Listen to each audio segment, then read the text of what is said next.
I am passionate about the teaching profession because I enjoy the process of teaching and learning. My goal is to impact future generations, and I take that seriously. I know I can make a difference in a child's life. As Vanessa said in Why We Teach Now, there is nothing more rewarding than to help nurture a child's mind. I see my role as guiding students to become independent learners, helping them make positive decisions consistently, teaching students about building positive relationships, solving problems, and being productive. As Amy Summers stated in Voices from the Field, we guide students in learning and promote ownership of learning. That is quite different from my experience as a child. I remember sharing a bench with another student while the teacher stood in front of the classroom teaching. I don't recall my teacher walking around the classroom or putting us in groups or pairs. I don't remember center activities.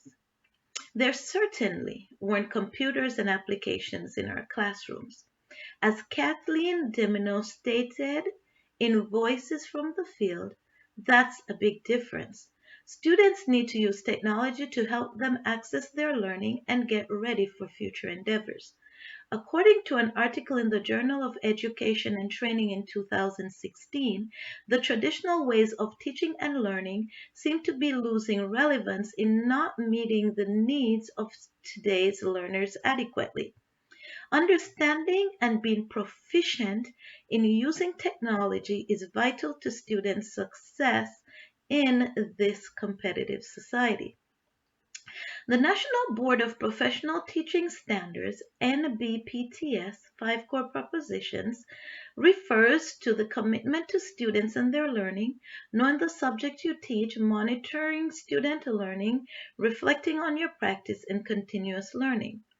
That is the core of what we as teachers do daily. These practices drive my passion for teaching and define the professional responsibilities of teachers. I am always looking for ways to improve my craft. Being a lifelong learner enables me to be the best teacher for my students.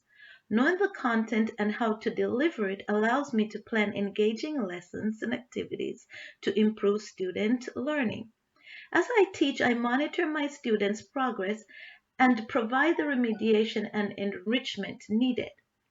Another vital piece is reflection. Being reflective helps me make better decisions for my students. Knowing my students and myself as an educator helps to guide my collaborative sessions with my colleagues. One core proposition that resonates with me from the NBPTS is thinking systematically. Some teachers save copies and samples of lessons from year to year. I keep items related to my most engaging and successful lessons and discard everything else.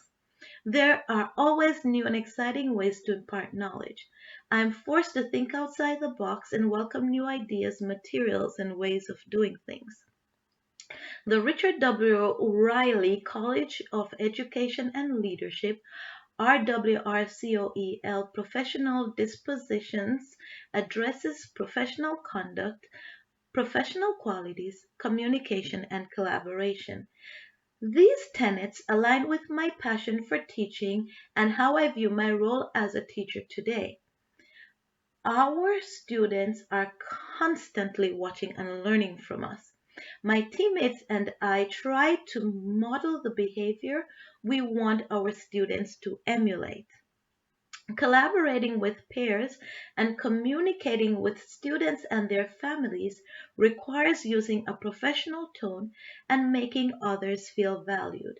Additionally, the RWRCOEL Professional Dispositions notes that continuous learning and improvement of professional practice are vital in the teaching profession. With this in mind, I decided to enroll in a master's program after many years. There is always more to learn and always something to improve.